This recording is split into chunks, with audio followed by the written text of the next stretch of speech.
30 days. So do we end up getting back? No, we get it back after Alsander and all them, right? I believe that is the case, yes. Okay. I just find it really funny if we somehow beat them. But I don't think No, that's what happened. absolutely not, no. No. Yeah, not on your life, bud. Good luck with that, buddy.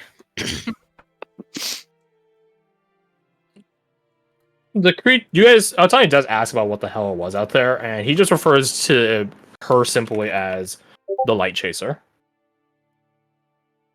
Well, that's an easy enough name.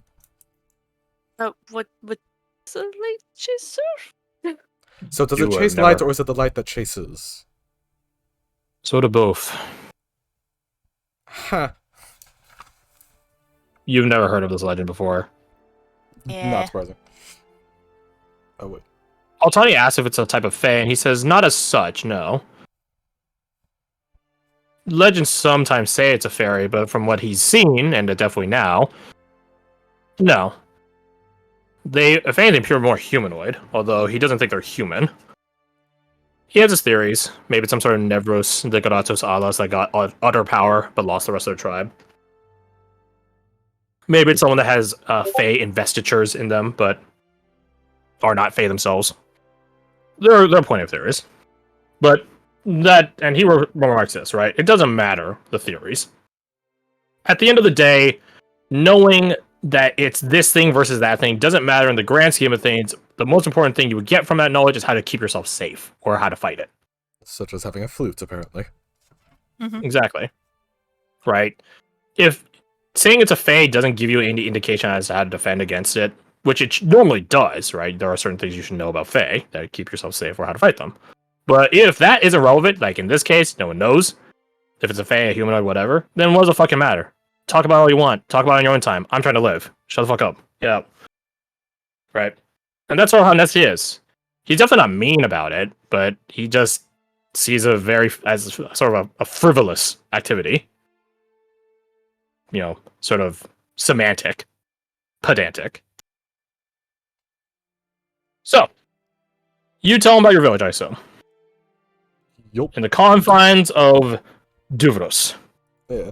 I think I have copies of the file, so while describing everything, should we also hand those over, just so he can look at it. He hasn't been there in a while, but he says the last time he was there definitely was an energy and a presence there. There is something underground. Again, probably the hollow space you described to him. But he says like there are passages that lead down there. Mm-hmm. Gaps amidst all the rocks. They're tight, very tight. He never did it himself for one reason or another, especially his old age. But there are ways to get down there if I need to dig or query anything. Would you want to dig and maybe query some stuff? Or at least secure the passageways that you're going He would through say so they no. don't collapse. Really? Because if you begin digging, you begin changing things, and then it collapses. Right. Okay. Right? There's a guaranteed stability there right now. Mm. The rock and the earth has settled. You If just you've been have to... fucking around and stuff, you might just be pissing it off and getting it to shake and break. So he says, don't do that. So the safest route is, in fact, to just brave the terrifying part rather than try making your own path. Absolutely be cautious in doing it. Mm. But he thinks he's more confident in the security and the primordial capability of the earth than the quick-witted, supposedly witted nature of people fucking around and trying to find out. Are there any other... He's like, the earth is older than all of us. That thing has been there for centuries. Well, Don't fuck with it. The earth, that is. Don't fuck with it. Does he know of any, tunnel systems that might connect to it that's outside of just, this rock path that's there already? He doesn't believe so. It's not close enough to the mountains to be any dwarven things. It's also too close to the surface. Right. So there wouldn't be If any dwarves natural do set up places. on the surface, there's an outpost for trading out here. That's just Right. the only reason they do it. There isn't one. And there's no naturally forming ones because, again, it's probably too high up. There might be some natural form caverns down there prior to the village collapsing. Called a sinkhole. There are some rivers and streams that run by it, and in time, streams and rivers can do that. Which is a fun fact, by the way, that actually can happen. That's why you see roads that get sinkholes under them after rain. Oh. Yep. And then the earth swallows a car. So yeah, he remarks that might be something to consider. That there might have been a space under there already. And given centuries upon centuries, eventually, with people building on it, it sort of caused it to go over its load-bearing limit. So, Right. yeah. But he does say, like, give him some time to look around, maybe talk to some people. He has contacts here in Duvros, although definitely not to the thoroughness that you might be wanting in terms of surveying. But he has contacts. And more importantly, he has, I want to say otherworldly, because that makes it sound like they're like fae or devils or something. No, he has contacts within the earth that he can try He asking. has primordial contacts? Mhm. I mean, I'm not surprised. That's how you say it. It's like, yeah, of course he would. Also, he would like to catch up with Miles. Hey, good for him. What? Sorry? Like to catch up He'd with like Miles. to catch up with Miles. Oh, he would like to catch up with Miles. Okay. What do you think he Yep. said?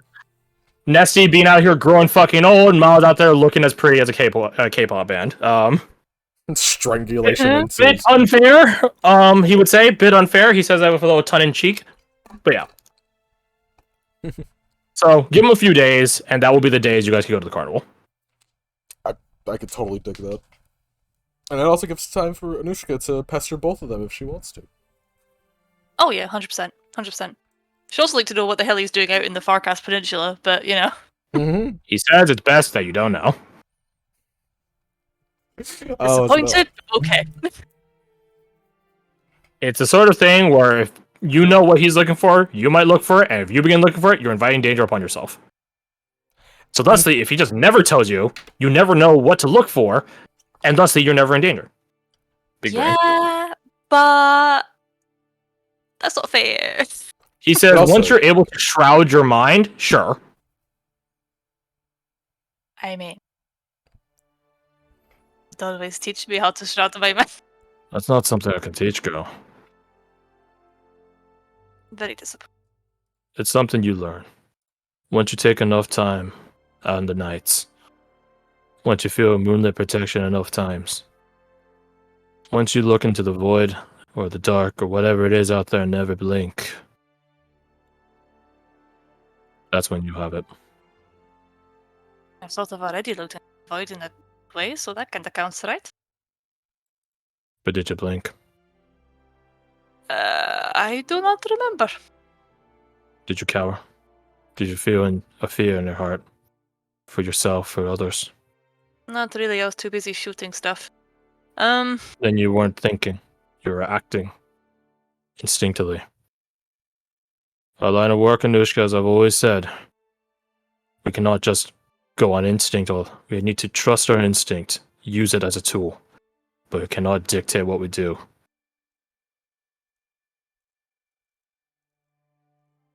We have to be better. So just sort of like nod like a wee child, like, okay, I get it. We're rangers. We're the ones meant to be in the know. We're the ones meant to be planning. The ones meant to be leading things to or from their new beginnings or their ends. We can't be in their flock. Be mindful. Okay, I will. But I'll you've come try. a long way. I'm happy for that. I see you made a muck of my gun. Adding all this on that. I mean, I wouldn't say a mock of the cat. You should sort of like, it's kind of like, what? Smells of miles all over it. Oh, well, yeah, he did help, yes. He helped me with like, Like this against papier. Tisking, like, nope. Ooh, that's awkward. Ooh, awkward. Cringe. Oh no, she's just like, oh no, what? I can change it? He is smirking while doing it. He definitely doesn't mean it. Yeah. So you guys have some time. So we did 2 for 1. That definitely took longer than I was anticipating. Yeah, sorry about that. Dorky, do you have anything in mind for your time skip? What does Deet want to do over the course of like a week and a half, 2 weeks, 3 weeks? I mean, we're only doing the first half, but Honestly, I think Deep would just be training. fair enough. Hold on. Did I write anything I would say Zol and America would invite you to go locate Delvin's village if you want Yeah, some field practice. Yeah, I think I wrote something along that lines, but I can't seem to find where I put it. That's fine. Make me a persuasion check at advantage, and those will be applicable to all the people you're going with. Okay, what's this number? You have this warden guy, you got Vincent, you got Zol, you got America, you got Abigail, you got Hafren. God, there's a lot of them. I think it's gonna freeze Ouch. it down. That's oof ouchie right there. I physically That's talk to oof you. ouchie. Is there anyone that can give you a reroll for some reason whatsoever? I'm trying Hafren, no. to, I can't really see where you are. America, no. Zol, no. Abigail, no. None of these people are support people. They're all upfront fighting people. Do you have an inspiration? I guess that's it. Yes, I do. I do. Then, if you want to use it, I'm not saying you should or shouldn't. You I'm do your gonna thing. use it. I have an extra one as well, so. Oh yeah, that's right. You got laid. So 17. 17.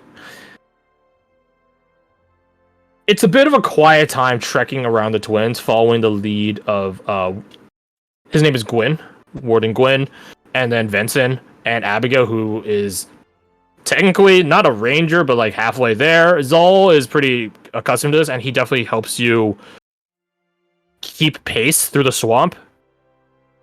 America and Hafren. America is definitely mother henning over Hafren, but Hafren is like, I'm fucking ready to fight. So like, she does not give a shit. Tough little kid. Little, quote unquote, little. But it's not the trekking and the traveling and stuff like that, the tracking that is where you have your conversations. It's the nights. It's the nights, it's the encampment, it's the evenings where you guys are all hanging out. Warden Gwyn is a bit separate from you guys. He is here on I guess you would call it a semi-contractual basis.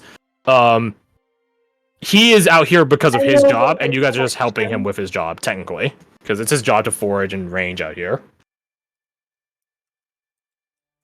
But you do end up talking a bit with Vincent, the not so private anymore, Zol, America, and Hafren.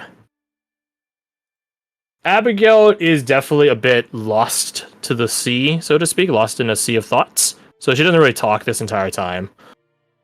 She does accompany Ward